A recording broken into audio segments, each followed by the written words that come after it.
Guys, আজকে কোনো planning ছাড়াই আমরা চলে আসছি উত্তরা দিয়াবাড়িতে। অনেকদিন ধরে কোথাও ঘোরা হয় না, তো আজকে চিন্তা করলাম উত্তরা দিয়াবাড়িতে চলে যাওয়া যাক। তোমরা সবাই আমাদের সাথেই থাকো, চ্যানেলটা সাবস্ক্রাইব এন্ড ফলো করে দিও।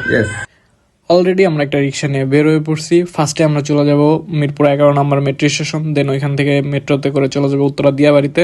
এটা আজকে আমাদের প্ল্যান, উত্তরা দিয়াবাড়ি যে প্রচুর চিল হবে। এরপরে মেট্রো টিকিট কাটার পর জানতে পারলাম যে ট্রেন আসতে আসতে 3:30 বাজবে। তো ততক্ষণ আমি আর আমার বন্ধু ওয়েট করতেছিলাম স্টেশনের মধ্যেই। দুইজন টুকটাক 2-4টা ভিডিও করলাম, 2-4টা ছবি তুললাম।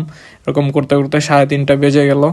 এরপরে আমি আর আমার ফ্রেন্ড টিকিট পাঞ্চ করে ভিতরে ঢুকে গেলাম। তো তারপর আমরা দুজন এসকেলেটর দিয়ে উপরে উঠলাম। এরপর প্ল্যাটফর্মে গিয়ে আমি আর আমার ফ্রেন্ড দুইজন অপেক্ষা করতে থাকি ট্রেনের জন্য, ট্রেন কখন আসবে। এটা মানে প্ল্যাটফর্মে আসার পরেও দেখি যে ট্রেন আসতে আরও 15 থেকে 20 মিনিট টাইম লাগবে।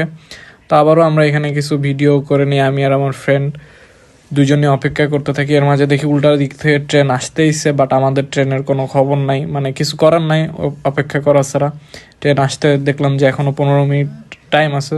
সো দুজন এমনিই টাইম পাস করতেছিলাম। এরপর ট্রেন আসার পর উত্তরা সেন্টারে আমি আর আমার ফ্রেন্ড নামার পরে ভাই এসকেলেটরের যে পরিমাণ জ্যাম ছিল, কোনো রকম নামলাম। আপনারা যারা এর আগে উত্তরা দিয়াবাড়িতে আসছেন তারা এরকম ফুল গাছের নার্সারি বা মানে বিভিন্ন গাছের নার্সারি এখানে দেখছেন। তো আমরাও দেখলাম, দেখার পর দেখলাম যে অনেক সুন্দর সুন্দর ফুল ফুটে আছে। তো অনেকদিন গ্রামীণ পরিবেশে ফুল দেখি না, তো আমি আর আমার ফ্রেন্ড এই ফুল কি বলে নার্সারিতে ঢুকে ফুল টুলের সাথে একটু ছবি বা ভিডিও টিডিও টুকটাক কিছু করে নিই। মানে ফুলগুলা দেখতে আসলে অসাধারণ ছিল। কিছু কিছু ফুলের সুগন্ধ ভাই এত সুন্দর ছিল, মানে বলার মতো না, মানে অমায়িক ভাই একদম। ঠিক আছে, আসলেই মনটা একদম ফ্রেশ হয়ে গেল এই নার্সারিতে ঢোকার পর। এরপরে আমরা দুজন চলে যাই কাইকিং এর উদ্দেশ্যে। আমি কাইকিং করার জন্য মানে একদমই রাজি ছিলাম না, আমার ফ্রেন্ড প্রচুর জোর করলো এর উপরে এই কাইকিং এ আসা। কারণ হচ্ছে আমি একদমই সাঁতার জানি না, মানে যদি কোনো রকম একটু অ্যাক্সিডেন্ট হয়ে যায় ভাই আমি শেষ একদম। তো এই কারণে আমি রাজিও ছিলাম না। আমার বন্ধু আমাকে বলছে যে ওই নৌকা চালাবে, একদম ফুল গ্যারান্টি দিছে। এরপরে আমি আসছি কাইকিং করার জন্য, বাট আসার পরে বোটটা আমার চালাইতে হয়েছে। ও ভাই 1 মিনিটের জন্য বইটা তার হাতে নেয় নাই, পুরো টাইমটা বোটটা আমার চালানো লাগছে। যদিও আমার ছোটবেলায় আমাদের গ্রামে আমার বড় কাকুর একটা নৌকা ছিল, ওইটা চালানোর ছোটবেলা থেকে অভ্যাস ছিল। সো আমি টুকটাক চালাইতে পারি, বাট আমার সাঁতার আমি পারি না, এই কারণে আমার একটু ভয় লাগে। আমরা দেখতে পাই এখানে একটা আপু সিঙ্গেললি বোটটা চালাইতেছিল একাই। হ্যাঁ, আপুর মনে মানে আপুর কোনো মনের মানুষ নাই, সে একাই ঘুরতেছিল। কিছু করার নাই ভাই, যেমন আমি আর আমার ফ্রেন্ড আছে, আমাদের দুজনের কারোরই মনের মানুষ নাই। সো আমি আর আমার ফ্রেন্ড ঘুরি, এটা আমার ফ্রেন্ড, আর সামনে ওই যে বসে আছে ওইটা হচ্ছে আমি। তো এইভাবে আমরা দুজন ঘুরতেছিলাম, টুকটাক আশেপাশের দৃশ্য উপভোগ করতেছিলাম। অনেক কাপল এখানে ঘুরতে আসছে বিভিন্ন রকমের সাজসজ্জা নিয়ে। তো এইখানে যদি আপনারা কাইকিং করতে আসেন, এইখানে বেসিক্যালি 2 সিট, 3 সিট, 5 সিটের বোট আছে। মানে যদি 2 সিটের বোর্ডে উঠেন তাহলে দুইজন চড়তে পারবেন, 200 টাকা লাগবে।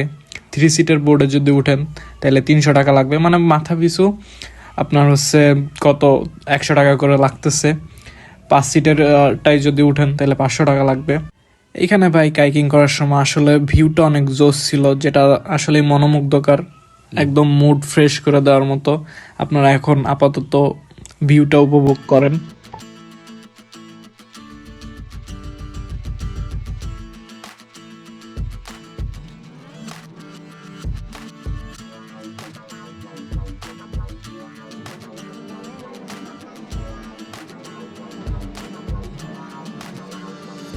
এরপরে আমরা কাইকিং শেষ করে চলে যাই আবার মিরপুরের উদ্দেশ্যে। এরপরে আমরা একটা রিক্সা নিয়ে দুই বন্ধু প্ল্যান করে চলে যাই হচ্ছে মেট্রো কুইজিনে। মেট্রো কুইজিনটা হচ্ছে মিরপুর 11তে মেট্রো স্টেশনের পাশেই অবস্থিত।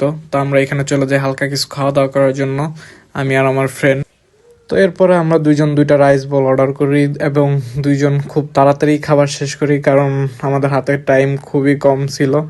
তার মধ্যে খুব তাড়াতাড়ি খাবার শেষ করে চলে যায়। এখানে খাবারের মেনুতে দেখলাম খাবার খুবই রিজনেবল প্রাইসের মধ্যেই পাওয়া যায়, তো আপনারা চাইলেও আসতে পারেন। আর খাবারের মানও আলহামদুলিল্লাহ মানে অনেক ভালোই ছিল। তো আপনারা চাইলে এখানে আসতে পারেন, খাবার রিজনেবল আছে। তো এই ছিল আজকের টোটাল ভিডিওটা। আশা করি ভিডিওটা ভালো লাগছে। ভিডিওটা ভালো লাগলে অবশ্যই একটা লাইক কমেন্ট সাবস্ক্রাইব করতে কেউ ভুলবেন না, আর ভিডিওটা বেশি বেশি করে শেয়ার করে দেবেন। আল্লাহ হাফেজ।